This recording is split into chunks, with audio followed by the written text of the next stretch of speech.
across the land, iHeartRadio, JoePags.com. Also, Newsmax TV, the Joe Pags Show on your radio, on your television. And always glad to have back the Motor City Madman, rock and roll legend, NRA board member, Father of the Year, and law enforcement officer. It's Ted Nugent. Ted, how are you? And the funniest comedian since Richard Pryor. Hallelujah.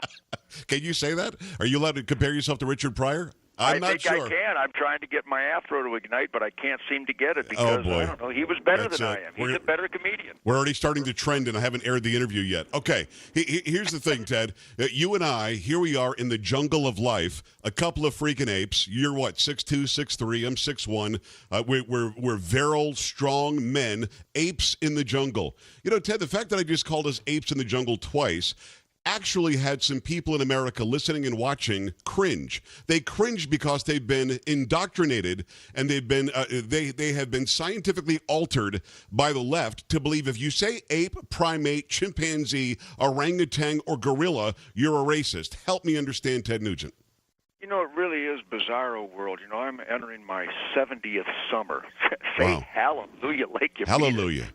And you could probably hear that whenever I talk to you and I celebrate truth, logic, and common sense, the American way, the Constitution, the Bill of Rights, the Declaration of Independence, the Ten Commandments, the Golden Rule, and all those things that make America so desirable for our fellow human beings, Yes. that I find, Joe, that it's not just a Joe Pags and an Uncle Ted boogie. All across this great land, there are really intelligent, educated, historically aware, and current events aware, working hard, playing hard Americans. And I got to tell you, I'm about to do my 6,000. This really is an accurate number. I go all the way back to the 1950s where I played sock hops and pool parties in Detroit. And I'm about to do my 6,700th concert this summer. And so you're on the phone with probably, you know, I would say maybe the most gregarious guy in the world that has shared more campfires, both literally and figuratively. And, Joe, I've never met a racist. I got Marco Mendoza, my bass player, one of the most incredible virtuosos, is a 100% Mexican guy. Johnny Gunnell, who I share with John Mellencamp, is one of the greatest bass players in the world. He's my fellow black man. He's an African. He's a soul brother, a funk brother. Yeah. I was raised on Motown music, and I was welcomed into those camps. And I have, for 6,700 concerts, praised and worshipped the Chuck Berrys and the Bo Diddleys and the Little Richards, and I've hung with every imaginable ethnicity, religious, gender affiliation. I've hung with them all, Joe. Yeah. I know that racism exists. There still is some, you know, brain-dead goofballs in the Klan, I guess, right, that still think that bedding is a current attire. But I got to tell you, the indecency, the dishonesty of leveling the race card so often is just heartbreaking, because I'm going to travel to 60 cities this summer, and you know what I'm not going to see? Racism. Yeah. Now, it's Ted Nugent. Go to tednugent.com, at Ted Nugent on all the social media. He's a New York Times bestselling author. The current tour, you've got to make sure you go check it out, is The Music Made Me Do It. Let's break this down. Roseanne Barr is somebody from middle America who made it big. She was in an abusive relationship, somehow came out of it. She was a darling of the left until she said, I'm not left, I'm right.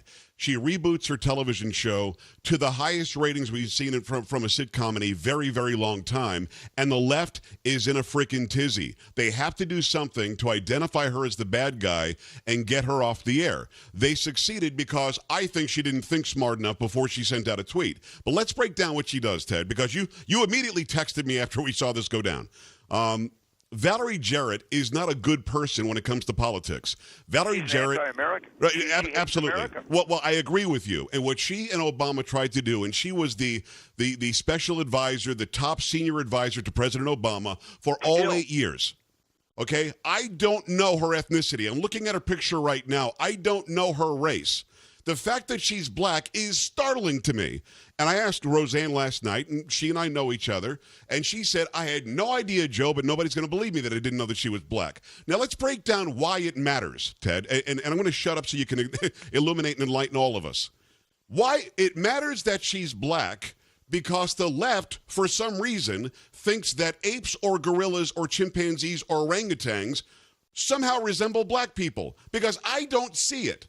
I don't get it, but that's the way I'm supposed to live. Ted Nugent, if I know somebody's black, I can't say anything about that animal family. If I do, I'm racist. What did I miss? Well, I used to. Well, I have a. Let me put it in a real glaring perspective, Okay. shall we? Yeah. I've had a charity called the Ted Nugent Camp for Kids for 28 years. Right. And we have graduated over 16,000 young boys and girls between the ages of 7 and 15, all across this country. 16,000 of them, Joe, for 28 years.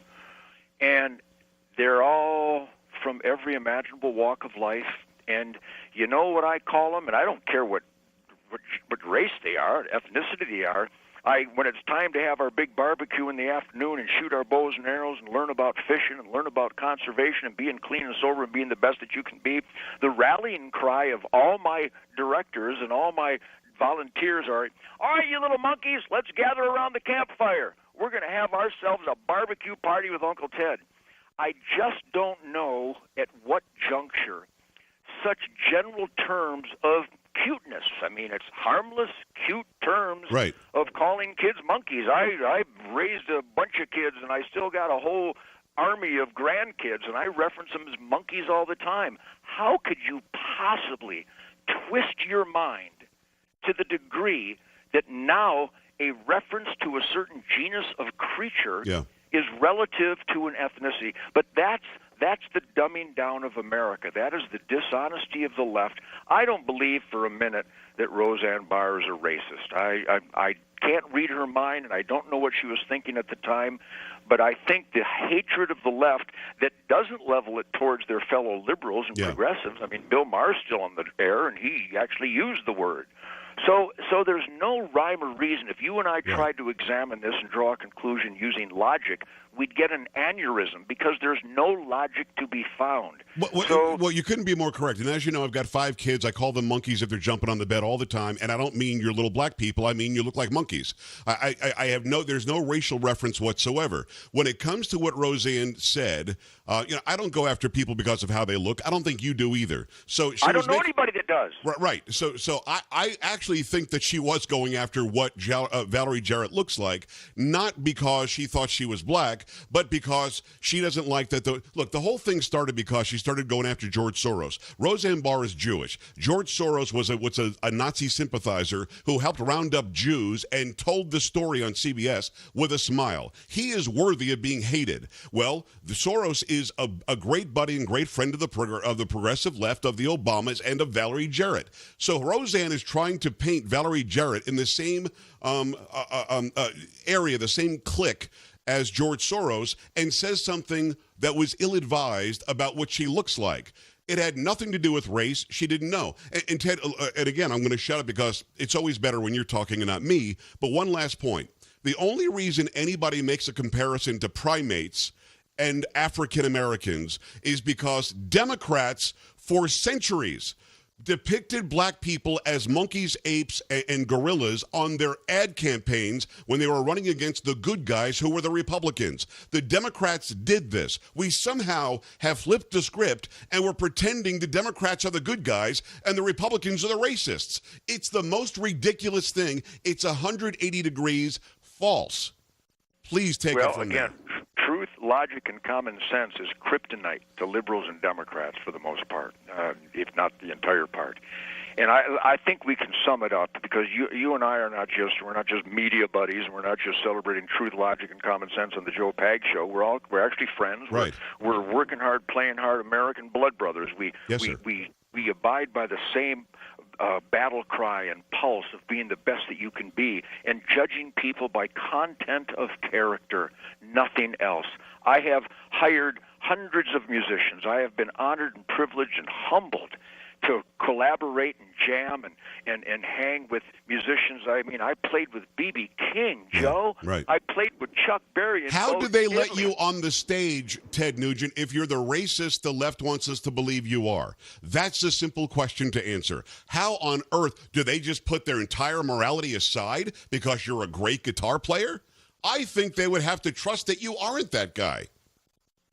Well, again, judge content of character. Nothing else. And here it is, 2018. Yeah. I I suppose you and I could go on a hunt and try to find someone who's a racist, and I suppose if we went to the demonic clan gathering, we wouldn't have any trouble finding them. Right. But I got to tell you, I know America. It's not racist. I know America.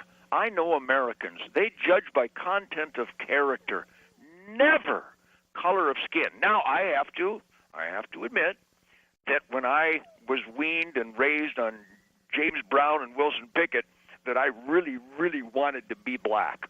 I have to admit that, because there's an authority to that black musical heritage. Really is something very, very special there that you and I talked about before. The thing is, Ted, you know I'm a saxophone player, and you don't know the depths of which I played the saxophone, but I came up on John Coltrane and Cannonball Adderley and Charlie Parker. Yes, I came up with both of those guys, my name in Lansing when you met me was Joe Parker. I was named after Charlie Parker. I took his name because of the bebop virtuoso that he was. Sadly, he died at 35 from a heroin overdose, but his mastery of the horn, it excited me, and he was a mentor in death because we had his recordings. The idea that you and I don't celebrate people of all races, and between you and me don't tell anybody, Ted Nugent, I think musically we certainly lean toward black music more than we do anything else. We're still the racists in the room. Help me understand. There is no understanding. Don't try to understand. You'll blow up because it's so dishonest. It's so illogical. So here but that's the way they shut you up, though. They say Ted Nugent's a racist. Ignore him. Ted Nugent is this. Ignore him. Ted Nugent is the other thing. Ignore him. And they will lie on you to minimize you. Let me ask you this, very simple. How have you not let that affect you, man? Because by now, a smaller guy would have crawled in a hole. Every day they wake up to attack you. Well, I'm so happy and so confident that I actually scare myself. I'm not afraid of anything.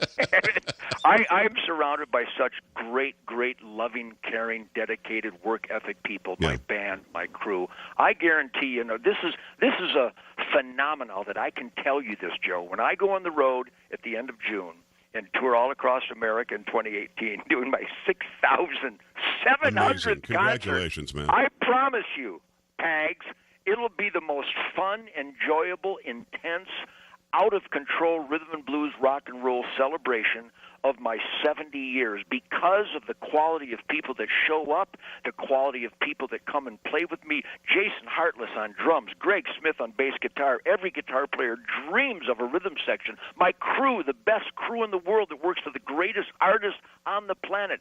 That's how I get through. Yeah. I ignore the haters. I take note because we have to be aware of the bad and the ugly in order to maximize the good. But my life and your life and good, decent people's lives are driven by such unlimited positive good that we only fight against the bad and the ugly, but we never, ever let it take a hold of us. And that's the battle cry for equality of the American dream, and it's so simple, even stupid guitar players can figure it out.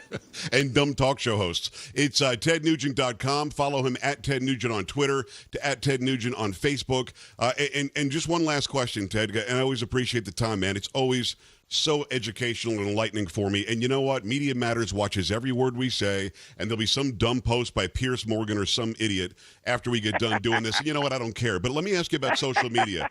Hey, Ted, have we allowed them to become too powerful? Social media, because Roseanne made a comparison between the Muslim Brotherhood, which Valerie Jarrett and Barack Obama love, and the Planet of the Apes, which is a movie about totalitarianism. She dared say that. It was looked at as identity politics, and she was fired because of one tweet. Everybody's reporting it was a racist rant of tweets. It wasn't. It was one tweet. Have we given that frickin' website too much power? Well, in many instances, it is unjust.